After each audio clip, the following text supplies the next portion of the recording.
ஒரு ஊரில் ஒரு ஆயா ₹1 இட்லி விற்றுன்னு வந்தாங்க.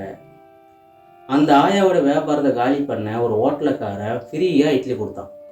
ஜனங்கள்லாம் அந்த ஹோட்டலுக்கு போய் சாப்பிட ஆரம்பித்தாங்க. இந்த ஆயாவுக்கு வியாபாரம் ஆகலை, கடையை மூடிட்டாங்க. அதுக்கப்புறம் கொஞ்ச நாள் கழித்து அந்த ஹோட்டலுக்காரன் ஒரு இட்லி ₹5 விற்றான். ஜனங்களுக்கெல்லாம் ஒரே அதிர்ச்சி, ₹1 இட்லி சாப்பிட்டு வந்து ₹5 ஏற்றிட்டாங்களே. எல்லாம் மறுபடியும் அந்த ஆயாக கடை தேடி வந்தாங்க. ஆயா கடை போடலை. மறுபடியும் அந்த ஹோட்டலுக்காரன் ஒரு இட்லி ₹10 விற்கிறான்.